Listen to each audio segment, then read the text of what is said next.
Instinctively, I almost say it's Tuesday, it's another update day, but it's not Tuesday, it's Thursday. We have a new update though for Cold War, Warzone, and Modern Warfare, and today we're going to break down everything that we ended up seeing change, what was introduced, including a new weapon, along with other things brought into the mix. So as we go along, let me know your thoughts down below. Are you looking forward to using the new Street Sweeper shotgun, or any of these changes you like? Whatever it is, feel free to let me know. As well, if you are new to the channel, do be sure to hit that subscribe button. We're on the road to 400,000 subscribers, and we'll keep you up to date with all things Cold War, Warzone, and anything COD related. So if you're interested in joining the community, I'd love to have you.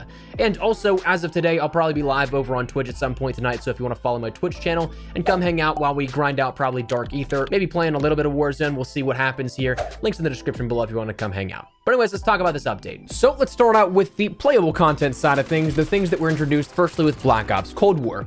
We of course ended up getting our normal playlist updates now, with TREYARCH actually confirming that these playlist updates will now be happening on Thursdays as opposed to Tuesdays as we've seen the last couple of years. But for this week, we ended up seeing introduced Fireteam Dirty Bomb, that's been there, Fireteam Dirty Bomb Duos, which is a different variation of Fireteam Dirty Bomb, of course with a smaller team count, Nuketown 24/7, though if you jump into this and play around with it, you'll notice that it's not Nuketown Holiday anymore, but rather the daytime variation here of it. Face Off continues on, Prop Hunt continues on, Gunfight Blueprints was actually introduced here, in which this week it replaces regular gunfight, in fact, where the only differences really come down to the weapons that you're using. They're actual blueprints of weapons as opposed to just regular builds of weapons that aren't super customized. Then finally rounding out this week's update here for the playlist is that of Raid and Crossroads Strike 24/7. So while a couple of these have been sticking around here, most notably that being the inclusion of Raid 24/7, though it is tied with Crossroads Strike 24/7, it's a decent playlist if you ask me here if you're trying to just grind out camos or something like that. Always keeps you in the action with those two maps. Nuketown 24/7, of course, still being that fan favorites and playlist that everybody likes to jump into, so to see that not go away is great. If it was Modern Warfare, it'd be gone after a week.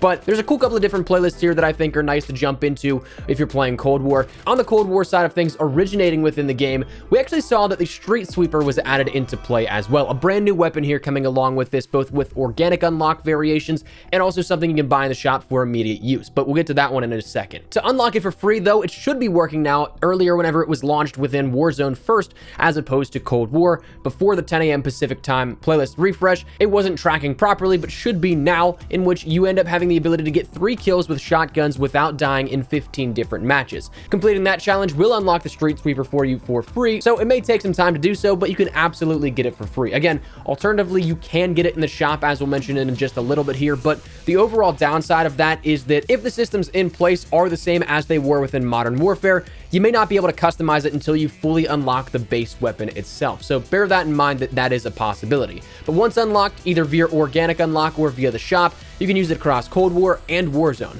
But here's the part that I'm sure not a lot will like, because if you guys remember, this was actually unlockable via organic unlock a couple of weeks ago, seemingly because of a bug within the game that led these challenges to be live before they were meant to be, and players were unlocking this at that point, again, weeks ahead of its scheduled release. Now, if you did, the only way you'd be able to keep that was if you had a class with the Street Sweeper equipped. Then you'd be able to still play around with it. But whenever you took that off, it deleted it off of your accounts, and as of now, you'd have to re-unlock it and do that challenge all over again. So that progress beforehand, whether you completed it or not and you just got kind of close to it, it doesn't matter. That got reset down to 0 unless you still have it on your account in one of your create a class slots. Hopefully, though, in the future, if weapons are introduced, these challenges don't go live to avoid this sort of problem with challenges resetting because people made progress on it before it was meant to go live. Hopefully, they just don't have these challenges active to avoid this entirely. So that's something that was introduced, though, with today's update, and you can play around with now. Jumping over to the Warzone side of things, we of course see our traditional solos, duos, trios, and quads, but also Rebirth Island has a little bit of a schism here, a little bit of a split, a fork in the road, whatever you want to call it, in which you actually get 2 playlists this week instead of 1, where we have firstly Mini Royale duos, so you have your Gulag, your deaths, and all. More of a traditional Warzone BR experience, but in the duos capacity and on Rebirth Island, so more teams but less players per team. And then Resurgence Trios returns here, which those redeploys based upon time and the modifiers you can have towards that redeploy time if your team ends up doing an objective or taking enemies out. Those return. This may lead to a little bit more fast-paced gameplay as opposed to Mini Royale duos, but we'll see how that all works out. but it's back for another week here. Now, overall, in Warzone, the Gulag should be changing this week as well. I've yet to really be able to play and confirm and jump on for some additional footage, but with each playlist update, we normally see that the Gulag weaponry rotates out when the playlists do. So if that's the case, bear in mind there may be differences between Rebirth and Verdansk, as last week with the introduction of the Gulag for Rebirth, there were different subsets of weaponry used in the two different variations of the Gulag, Verdansk and Rebirth's Gulag. I think it was shotguns and pistols last week for Rebirth, if I remember correctly, and then marksman rifles and sniper rifles along with fists in the Verdansk Gulag as well. So two different classifications, both of which may be changing out here as of today. And finally, in terms of playable content side of things, for clarity's sake, it wasn't anything that I saw promoted unless I missed it, but we also did see a little playlist update for Modern Warfare as well, for those still playing Modern Warfare week over week, in which we have Realism Ground War returning, which, funnily enough, actually has the default dev name and extensions here listed for the details on this, but it's Realism rules, no HUD, one-shot, headshot, lethal kills, and the likes. Blueprint gunfight returns, same as Cold War, just blueprints for your loadouts. 1v1 me bro is an interesting one here because it's a 1v1 TDM with a UAV always on, and get this, you can talk to your opponent. So give me Rust and this will feel like MW2 days all over again. There's hardpoint hills and kills where it's hardpoint, but kills and objective score count towards your overall points as a team. And then Shot in the Dark is Infected at night, where the infected can see in the dark, but the survivors have a limited NVG battery, meaning that you should use that wisely so you can actually be able to see at important times. That's it for the playlist additions and everything that we saw across the board for Cold War, Warzone, and Modern Warfare. But across the board, we also did see in Cold War and Warzone some shop adjustments here. Finally, actually on time and what we see here now in kind of a uniform fashion, but we ended up seeing a new Mastercraft bundle, a new Street Sweeper bundle, and perhaps a free bundle if it rolled out to you in the shop introduced this week. Now, before we break into anything, if you'd like to support the channel a little further, like Rise, Zombie Hunter, C-Unit, and Michael have by using code ESPRESSO in the item shop, feel free to tweet me a picture of it. I'd love to shout out some of your generous support in upcoming videos. But anyways, let's take a look at what was on offer. The mint condition Mastercraft bundle for 2,400 COD points comes with the collector's item AK-74U, the Noob Tube M79, the mail-in order watch, the Fuselage Hilo skin, the Boxed Legend weapon charm, the Red Drake sticker, the Dragon's Breath calling card, and the mint horn to equip for your vehicles. Now, the thing that's special about Mastercraft this year is their unique inspect animations. And when we first saw this one dug up in the game files, it didn't seem to have one, which was perhaps disappointing.